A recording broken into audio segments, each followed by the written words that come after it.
The Dolphins place 6 players in double figures. They score a season-high 107 points, and they earn their first victory of the season over a pretty good Division III club in Suny Poly. And we are now joined on the Wegmans postgame show by Nate Champion in the McNeil & Company Coaches Corner. And Nate, it's got to be a relief for you and your team to get that monkey off your back, get that first win of the season, and now hopefully some bodies will get healthy and you can build off of this. Yeah, I mean, I thought it was good for us to get out there and everybody got to play today. So, you know, that's always nice. Some guys got some rest. You know, I think I would have liked to get them a little more rest than what they got, but, you know, things happen. So I was happy nobody got hurt.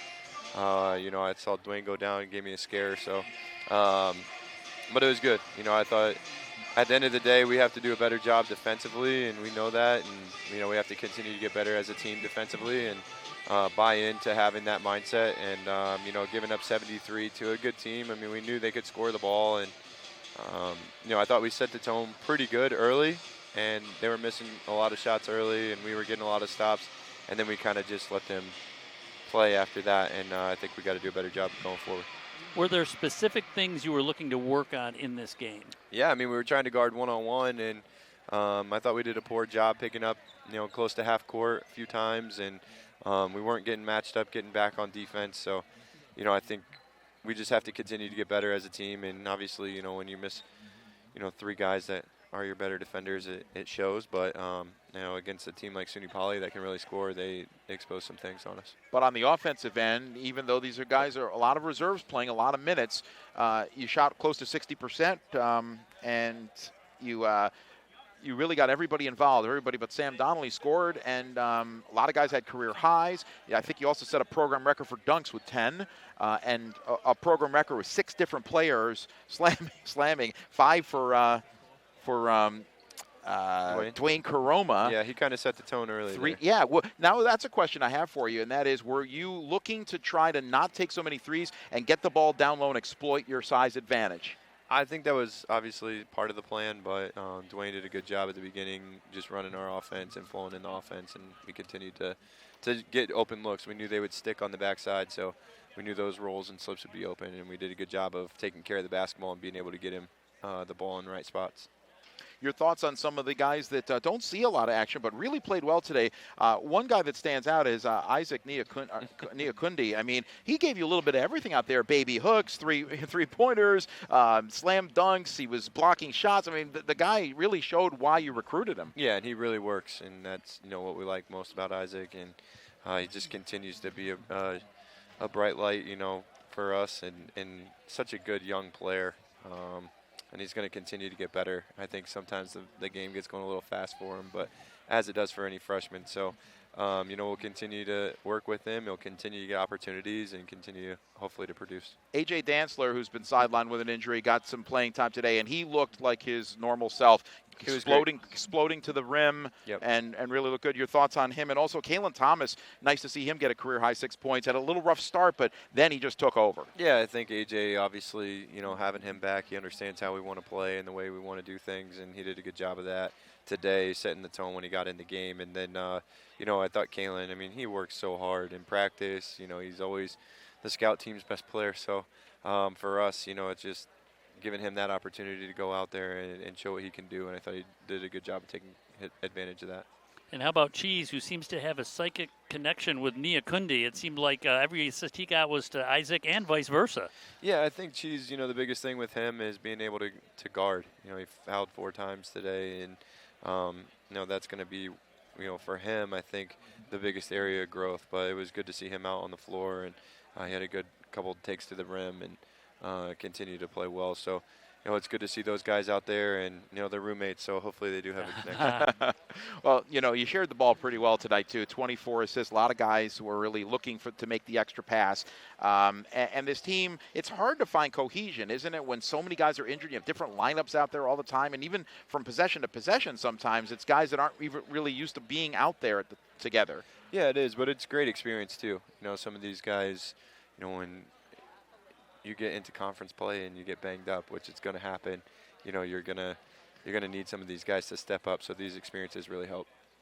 and overall for your team moving forward? I know the next game is a major step up in class. You're playing the two-time defending national champions, UConn. Not that I don't want you to enjoy this one for a little while, for a few hours, but your thoughts about going into that one, because as far as I know, Lemoyne's never played the defending national champion except maybe Sacred Heart in 1987 after they won the 86 World National Championship, but that was D2. Now you're going up against, the Hurley major Huskies team. Yeah, they're a really good team. Yeah. I mean, we got to be ready to go. So hopefully we'll be ready to go on the road for the first time. Obviously, we played at Syracuse, but a true road game where we stay overnight and do things that way. So we'll be ready to go on Wednesday, and hopefully we can perform at a high level again. Well, you played really well today, 107 points on the board. Thanks guys. Nate Champion. Appreciate it. Joining us in the post-game show. And as always in the McNeil and Company Coaches Corner, we are who we insure.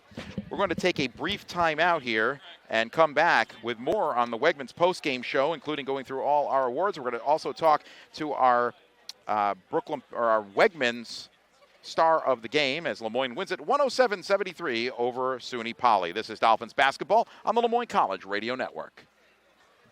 Lemoyne will next be in action against UConn, the two-time defending Division I national champions. We'll be on the air at 6:45 for the King and King Courtside Show, 7 o'clock for the tip as Lemoyne takes on the defending champs, and that will be fun for Lemoyne to play in the Hartford Civic Center. And the women will next be in action against Rhode Island tomorrow here at home, looking for their first win of the season in their home opener. Tim McCaffrey and Don Familo will have the call for you at 11:45 a.m. for the King and King Courtside Show and noon for the tip. We're now joined in the Wegmans postgame show by our Wegmans star of the game. It's the man that set the tone for the game early on, Dwayne Koroma, who had 3 dunks on the first 3 possessions for the Dolphins, finished with a game-high 17 points, one shy of a career high. He joins us now. And Dwayne, where was the emphasis from your team to look for you early on in this game? No, I wouldn't say that. I would just say the emphasis was just to play hard and set a tone from the beginning of the game, especially on the defensive side, but just play hard in general. And the offense comes when you play your defense the right way. So. Well, I don't know if you know this, but you had 5 dunks today, which we believe ties a school record. Jim Jansen had 5 dunks in a game. We don't know before 1982 if someone had 5 dunks in a game, but since 1982 we know that you have tied the school record. Also, for Lemoyne, 6 different players slammed one down today, and that's a school record. Also, nice. And also, there were 10 dunks in the game, which is an all-time high. Is it? Since Okay, 1982, when we started keeping track of these things, that's when we know those are all things. And chances are it probably didn't happen before 1982. The game was played more below the rim, but we know that Lemoyne had a player named Gene Gray who dunked a lot back in the 70s. So we have to always put that asterisk next to it. So I got to ask you now. So this is the first time we've had a Lemoyne win with you guys as part of the team. So speaking to you as star of the game, got to ask you, what's it like to be a part of this team? And with all the injuries going around, we thought you might have been possibly injured when you you might have hit your knee down on that one play. So tell us what it's like to be part of this unit and to be part of this school as a new player. It's amazing, honestly. I'm super fortunate that Coach Champ recruited all of the guys coming in, and I think we're building the right culture here. Everybody's super bought in, and I think we have a super selfless group of guys. Like, everybody plays for each other, no egos, and it's just fun to be around the guys, and such a great young coaching staff that just wants to see everybody do great, and I think it shows in our play as well. Now, I got to ask you also, you're from Germany, Berlin, Germany. So what is your connection to, how did you come here to America? I know you played initially at Iona. You were a Rick Pitino recruit. So tell us about how you got to America, first of all, how you got to Iona and eventually made it here to Lemoyne along with Fred from UT Arlington. Yeah, so just growing up, I feel like if you're anywhere in the world, like obviously basketball, like the center of basketball is always America, so just growing up, it was always just a dream, like, just following like movies and stuff. Everything you see is just America. So I always told like my mom, I want to go to America to play basketball. And I got the opportunity for my old club that I played for, Berlin Tigers. My close coach and friend Milan, he helped me set something up. So I played for Bishop Walsh High School in Maryland for 1 year, and we had a great season with them, and got recruited. And then COVID happened and stuff like that, so had to go back home, but still got recruited by a couple schools. Rick Pitino reached out, and obviously knowing what he done in the past, super intriguing, and I just committed to Iona from there, and then yeah, COVID messed things up a little bit again, so hopped in the transfer portal, played JUCO 1 year in Salt Lake, and then out of Salt Lake I got to UTA where I played with my teammate Freds, great guy, and yeah, super fortunate to be with him and all the other guys this year, and Coach Champ and all the coaching staff here at Moyne. Was that a 2-for-1 deal? Were you and Fred going to go somewhere together, wherever it was, or did it just happen that coincidentally you both wound up here? No, like obviously I knew Fred was going to come here, and I don't know what he said, or I think Coach Champ and me, we knew each other before already, and obviously I knew Fred was going, and Fred's and my relationship is like super close, and Coach Champ, obviously great coach, and I liked him from the start, so it was just like plus like all positive, so yeah, ended up great. Well, that's great. We have one more man we're going to talk Yes, to, sir. but one last question for Yes, you, sir. and that is, do you speak German? And if so, give us a little sentence or phrase in German. Yeah, no, that's my first language. Okay. Ich bin super stolz auf unser Team heute. Wow. Yeah, What does that mean? That means I'm super proud of our guys today. Well, thank you for Yeah. keeping it clean for the radio. and it's wonderful that you speak English in a way that I would never know I that appreciate that you were from Germany. That's the first. Well, actually, English is a Germanic language, so not too far off. But great to have you with the team, I and thank you appreciate for it. being Thank our you, sir. Wegmans star of the game. Thank you so much. And that's Dwayne Koroma. Order delicious, freshly prepared meals to go, whether by delivery, carry out, or curbside pickup. Enjoy meals to go only at Wegmans. And now, our Brooklyn Pickle sub of the game. We're finally going to get to it. You just barely edged Trent Mosquera. Don and I had a little straw poll here. And because it was your first 12 points, you had a couple of blocked shots, you had your first dunk, you had a three-pointer. Like, it was all first for you. And got to ask you, we're talking to Isaac Nyakundi. Tell us what it's like to get more and more action in your first 3 games here as a Dolphin. I mean, it's great, playing on a team with a bunch of talented guys, it's so talented. There's not a lot of minutes to go around. So whenever I get the opportunity to go in, I just try and make the most of it, play as hard as I can, You're from Minnesota, but you prepped in New England, so that's where Nate Champion saw you, I'm assuming? Yeah. So what made you choose Moyne, and what are you feeling already through the early part of your career here? I had a few schools, reaching out to me. It was pretty much down to 2 schools. It was between the Citadel and Moyne. And I really liked, when I went on a visit, I really liked it a lot, Coach Champ, Coach Benny. Seemed like a great group of guys, and I felt like they were building a program going in the right direction. I want to be a part of that. Well, this team seems very close. I've watched some practices, and from what I hear, you guys are all like one real big family. Is that an appropriate way to describe it? Yeah, we're all really close. We all hang out a bunch. Okay, and now I got to ask you about the nickname.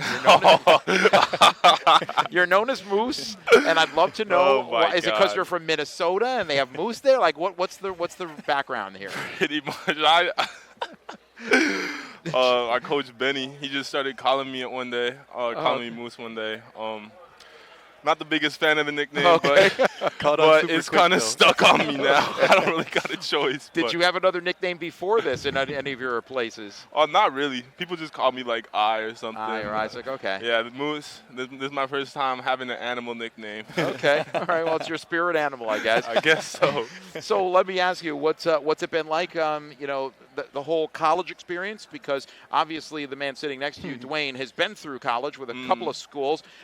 For you, this is your first school, and it's a new experience for you to go into classes, balancing that out with athletics. What's it been like for you, the transition from high school? I feel like being at prep school, it really prepared me in a way for college basketball. Honestly, I feel like the schedule in back when I was in prep school is a little bit more tough, just because you're in class from 8 until 3, and you got one gym, so you practice late in the evening. So in that aspect, I feel like it's been nice having class a couple of hours a day, then I just go practice middle of the day. That's been super nice. But it's been I feel like the biggest adjustment just been the pace of the game, a lot faster than high school. So I'm just trying to wrap my head around things and stuff like that. Well, the more reps you get, the more easily it'll come, and it's a pleasure to welcome you to the program, both of you. Last question for both of you, and anyone can chime in, or both of you can chime in. You're going up against the national champions, the defending national champions, UConn Huskies. No one's expecting anything from Moyne. I know you're kind of banged up, but what are your thoughts going into that game on Wednesday at UConn? Just go in there and try to get the win. Obviously, realistically, I think like a lot of guys didn't expect us to have the performance we had against Syracuse either. So obviously, we're going in there. Doesn't matter if we're banged up or not. We're going to play as hard as we can and try to come out with the win. Yeah, Sure. what he said. Go in there, try and get that win, play as hard as we can. Yeah. Leave it all out on the court. Yeah. So yeah. Most definitely. Well, thank you, Dwayne Koroma, our Wegman star of the game, Thank you. and Thank Isaac Nyakundi, our Brooklyn Pickle sub of the game. Thank you. Great jobs tonight as Lemoyne wins it 107-73. Their first win of the year. They're 1-2 now, and it was a dunkathon as everyone scored except Sam Donnelly today, but he will at some point in this game. And we thank everybody who really helped us with this broadcast today as we wrap it up on the Wegmans postgame show. Dolphins basketball is a presentation of Lemoyne College with special thanks to Mike Lindbergh, Craig Lane, Sam Furco, Skip Clark, Mike Robinson, Nate Champion, Ben Swank, Elijah Burns, Ben Morello, Antoine Ballinger, and Mike DePersia. Our engineer, the unbelievably talented Justin Miller, and our special guests here in the postgame show, Dwayne Koroma and Isaac Nyakundi. For my partner, Don Familo, this is Chris Granozzi. I'll remind you again, the final score was the Lemoyne Dolphins 107 and the Suny Poly Wildcats 73, and we say good night from the Heights.